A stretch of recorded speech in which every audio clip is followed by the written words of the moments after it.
यूं तो कहा जाता है that with time everything advances, but in the case of our B-Town actresses' catfights, seems like the past was far ahead of the present. क्योंकि आज किसी भी दो हेरोइन से उनके catfights के बारे में पूछेंगे तो जवाब आएगा कुछ ऐसा. You know, you all print these stories and then you all only ask us.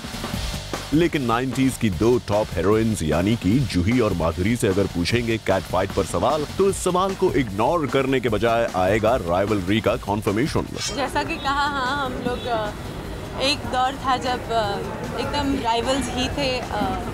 वो कुछ फिल्में करती थी, मैं कुछ फिल्में करती थी और राइवलरी दोनों की काफी सालों तक रही. जी हाँ, ये खबर तो हमने आपको पहले भी जूम पर एक्सक्लूसिवली दी थी that Juhi confessed having problems with Madhuri in the past, but now that they are working together in Gulab Gang, all is well. पर जब गुलाब गैंग के रैप अप पार्टी पर हमने जूही से पूछा यही सवाल तो लगता है जूही के मुंह से जाने अनजाने एक और सच निकल आया. उस टाइम की फाइटिंग की बात कर रहे हैं कि अभी की फाइटिंग की बात कर रहे हैं? उस टाइम की फाइटिंग की बात कर रहे हैं कि अभी की फाइटिंग की बात कर रहे हैं? अभी की कैट फाइट? बात कुछ समझ नहीं आई जूही. आपने तो कहा था that all is well now, but यहाँ तो आपकी बातें कुछ और ही इशारा कर रही हैं. शायद जूही के मुंह से बात फिसल गई हो, मगर माधुरी के साथ अपने पास्ट के इक्वेशन के बारे में she was quite sure.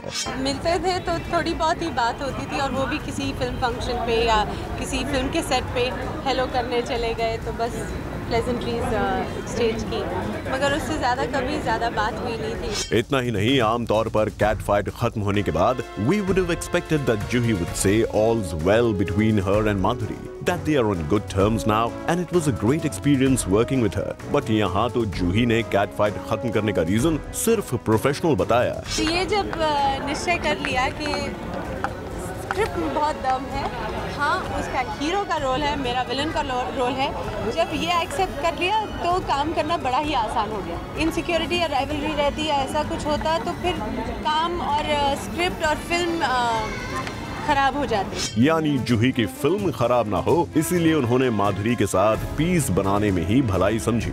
But ये आइस ब्रेक हुई कैसे जूही? सबके सामने सबको, पूरे गैंग को बुलाया और स्क्रिप्ट की रीडिंग कर ली और माधुरी और मुझे शूटिंग से पहले ऑफिस में बुलाया और बस हमसे कहा कि बातें करो या कुछ भी जो भी. So that was a very good ice breaker. यानी कि आइस ब्रेक तो हो गई मगर कहीं ना कहीं अब भी कुछ तो खींच है दोनों में. तभी तो इस पार्टी में हमें माधुरी भी नजर नहीं आई और जूही का ये स्टेटमेंट भी कुछ और ही कहानी बयां कर गया. उस टाइम की फाइटिंग की बात कर रहे हैं कि अभी की फाइटिंग की बात कर रहे हैं? For Hardik Tanna, zoom, Mumbai.